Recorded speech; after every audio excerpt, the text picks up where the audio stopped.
the basic living wage 2,900, almost 3,000. Our Global Living Coalition for Peri-Urban Ghana has established. And you've also established that our informal economy is far from earning what they need.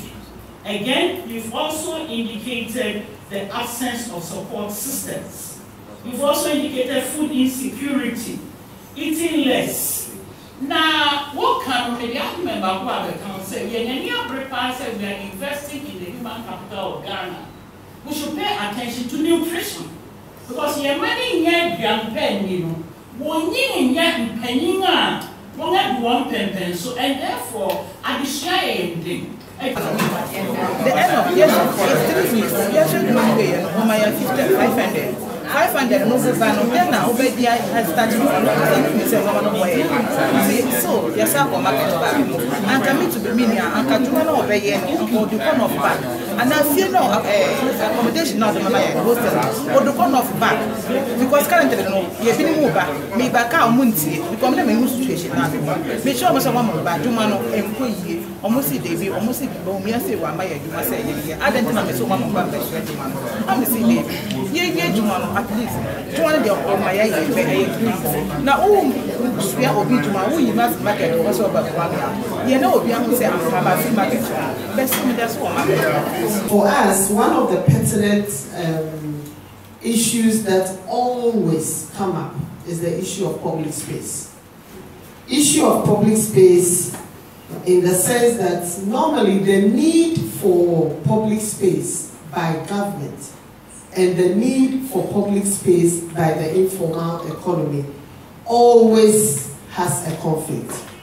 So the city authority will have a different agenda or an agenda to keep the city or the streets clean, clear and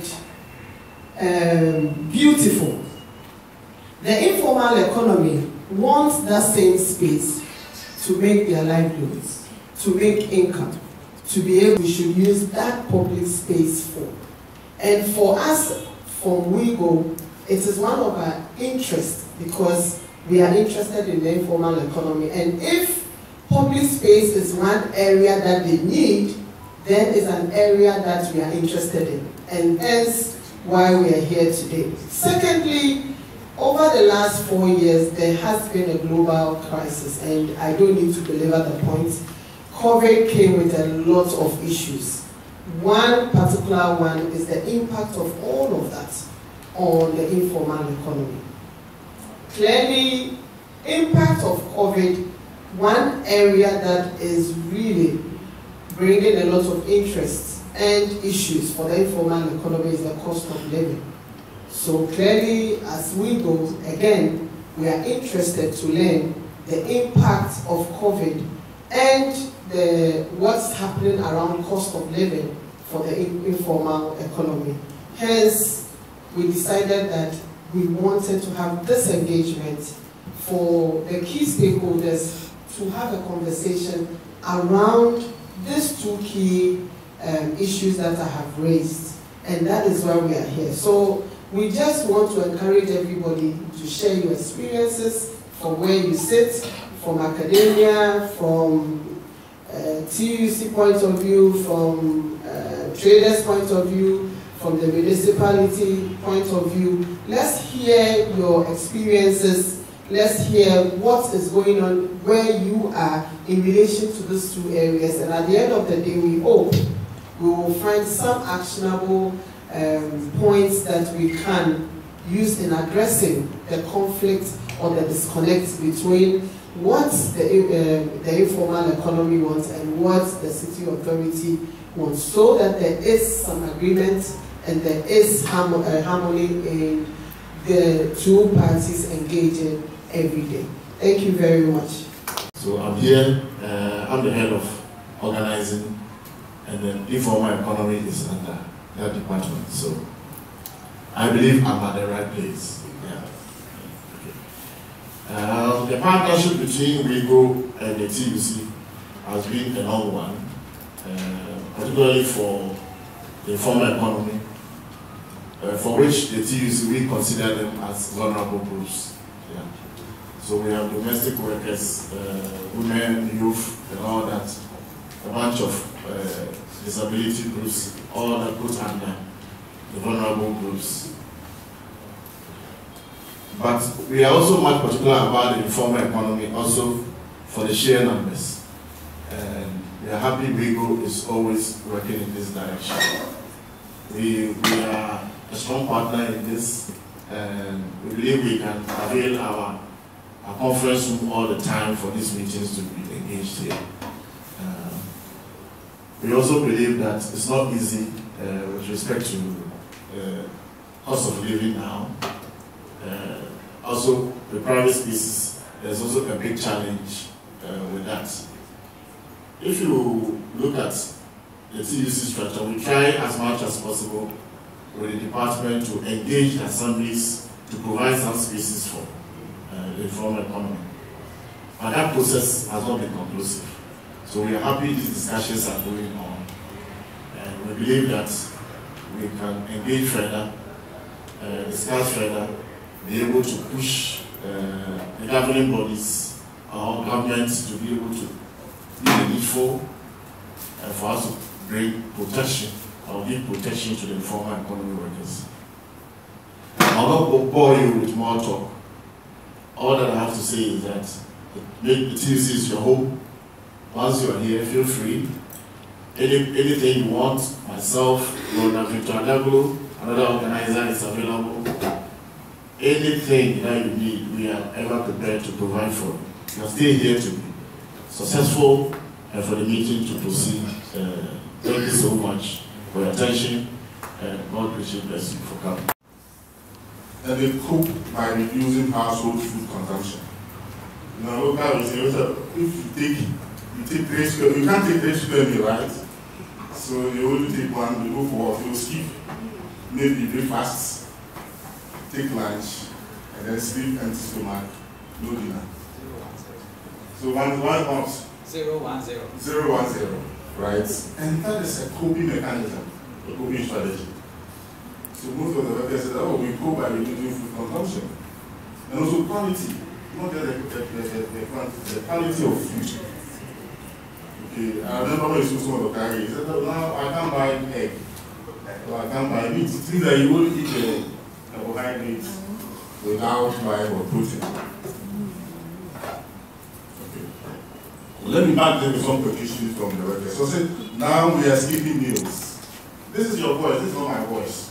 So I'm just playing back your voice to you. Now we are skipping meals. When I come in the morning and I buy my white sheep, I don't eat again until I go home. I keep my lunch money for transport. The waste speaker in the focus group discussion service. Another worker said, we are unable to feed the household like we are expected to. The price for utilities, rent, food have increased, so we are unable to afford 3 square meals. So we resort to either once or twice a day. The kids eat twice a day, while the three adults eat once a day. This is a coping mechanism. The adults have to go empty stomach so that the children can get something to eat, because they don't have enough money to buy food. But also this have an implication for their health. Because if you are not eating well, it means that your system is not getting the right nutrients, okay, for you to be able to work. So if you are high, or if you are a waste maker, or a street vendor who is always, hopping along the streets, it has an implication for your health. And then we came to education, the expenditure of education. So the education was the most important for the workers. The typical worker with children was spending almost a third of the household earnings on education. Okay. And globally, the lowest earning sector, like the risk sector, is the most concerned by education costs. So how did they cope with the rising cost of education? We are not talking about 16 years energy to education, not SHS. Most of them have their children in preschool, basic school. they cope or incur debts. They go to Facebook, they go to my textbooks. Or if their children were in private school, they would move them for public school, which is relatively cheaper. Or renting textbooks. That was the first time we heard about renting of textbooks. Or using business capital or reducing food consumption. So clearly you see that in the coping mechanism, we call that very negative or adverse coping mechanism. You use food consumption so that you can pay your children's school fees. You rent textbooks. Normally you should be able to buy the textbooks for your children. Again, I have your voices to support this. So the biggest challenge is education, because I know I'm not educated. And I've sworn to make sure my children are educated. Because I wouldn't want my children to become waste pickers like me. So when I'm working and I'm tired, it is my children's education that pushes me to work harder. And then another Kayo had it to say, most of us have children back home, dependent on us. Sometimes we send a little we earn here for them to buy books for our children and sleep on empty stomach. Even though in the midst of the crisis, the workers see education as a surest means of breaking or intergenerational poverty.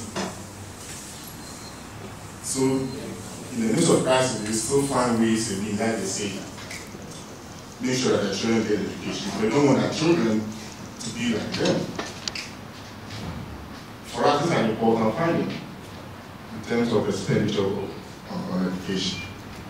And then when we come to expenditure of transportation, rents, and utilities, okay, the transportation costs were also a source of concern for the workers, just like food and education. And to cope, most waste pickers, for instance, have opted to sleep close to their workplaces. Others are working to their workplaces or have to work longer hours. Okay. And after the waste pickers here, later on, you share your experience with us. And this actually started from the COVID time. Most of them have to stay close to the dump sites so that they can address the rising cost of transportation. Of course, you know that most of them also sleep on the streets. Okay. And because they are also migrant workers, they come down to the south, spend only 3 months. Like the calculation is how much I have to spend so much on accommodation and just 3 months in the truck. So they're also not able to also afford rents. And I think recently we started with the workers, and there's also a negative phenomenon where even hawkers or vendors who live far away from the city center will come to our center on Monday, find a place to sleep from Monday to Friday, and then secondly they go back home. It's a coping mechanism, which I call adverse or negative coping mechanism, to enable them to cope with high transportation fare. So as I said, to cope, workers delay payments, move back to their hometown or with family members, or make drastic cut to expenditure, which significantly affects or erodes their living standards. Again, we want to buttress that with your voices, the voices of the workers. My house from the workplace is very far, so I have created a wooden structure around the workplace where I stay on weekdays and only go home on weekends. This is a statement from a waste picker. As I said, even street vendors are also adopting this coping mechanism as well. We sometimes sleep in the dark when we run out of electricity because we want to manage the amount we spend on electricity bill. We don't use most of our electronic gadgets like the television and fan to cut down the bills. With water, we bath once a day at times, all in an effort to cut down bills. So another coping mechanism which we believe is very negative for adverse. Another coping mechanism that the workers have adopted is to run into debt, to borrow, to be able to meet the rising cost of living. And they borrow from very expensive sources. our studies show that most of them borrow from informal lenders. And sometimes they pay as high, interest rate as high as 36%. And again, the context in which we are working has not stood still. So say who can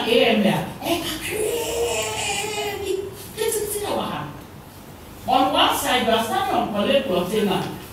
On another side you are standing on somebody else's land. And there is somebody from the assembly here. AMA may not be here, but somebody. Please can I see somebody who is from the assembly who is here?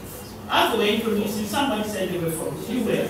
Okay. So we have to understand that their context is changing. And therefore, if we want to engage them, we have to change. Now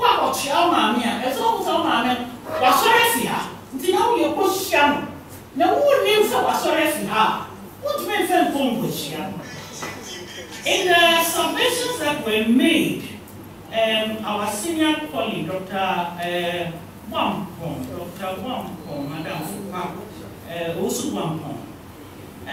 You shared with us the feedback and you gave us some indication about the cost, inflation, and again, you made me appreciate anew what the informal workers do for us. Now, traders in the minimum kakra, vendors also a government of one chain. Now, it's the West speakers are now understanding, especially in helping in the recycling rules, that without them, we'll be in a big mess in this country, especially as we are understanding how to manage these issues. Oh, I won't say inflationary costs, any day, you didn't say where it has sunk back. Now, the literature is there, also a figure, so many of them go to minimum minimum mabo and a biara and sana, but to make up and if you feel a pensioner of 7. At the message here for pensioning, now pension will be now giving it. They say, Obi and Sonia, assemble. And it's, and you know, you've drawn the beautiful picture, the basic living wage 2009, almost 3,000. Our Global Living Coalition for Peri-Urban Ghana has established. And you've also established that our informal economy is far from earning what they need. Again, you've also indicated the absence of support systems. You've also indicated food insecurity, eating less. Now, what can we remember what the council said? We are investing in the human capital of Ghana. We should pay attention to nutrition. Because your money in young pen, you know, one in young penning, one at 1 pen, so and therefore, I desire ending, admire ending, a promote ending. So, in our advocacy, we should cite also the nutritional dimension and the gaps that there are. Household incomes, transportation costs, that be petrol book or so. It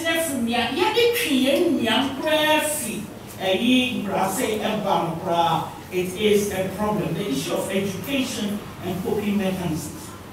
Now, I pay who can mental health, but personal security, my very number, and the two. Obi to share Obi Sicily Jenny Yamara. So I wanted a bit of discussion on the fact that they are less secure in their persons than they are right now. And I feel no accommodation not the hostel or the corner of back because currently you've been moved back, me back out Munti, become the new situation now. Make sure someone back to man of employee, almost see David, almost see Bomia say one by you must say, I don't know so one back the man. I'm see David. Ye do at least 200 of my age. Now, we are obedient to my who you must market also about one. You know, we have to say, I'm a free market. That's what I just say, because yes, we are obey the effort say me say be me for the question back when I'm imagine higher example I'm a student be no and benefit we speakers association we have a membership-based organization with 700 members who are working at the outside, and we pick recyclable materials to sell to make living out of it. But currently we are facing a lot of challenges. The challenges we face is the companies or the people who go to the community to carry the materials. They pick the valuable from me before the waste will get to the dump site. So at the end of the day, we come to the work site, we're not able to get anything to feed ourselves and our family. So we want to advocate for support in a way that government should find a way to support the waste pickers with the permit to work in the community, because we wish to work in the community, but because we don't have the license and the equipment to work in the community, it makes life very difficult for us. But if you can give us a contract in the confined environment, we know that we are very secure to work there to make living out of it. And also the materials that we pick, most of them don't have market. So even though we get the material, but we don't have place to sell them to make living out of it. So we have a lot of materials which are there, but we don't have market. But if government can support us in a way that we can be able to sell the materials that we make, we'll be able to sustain ourselves and our family. As the chairperson for Complians Association.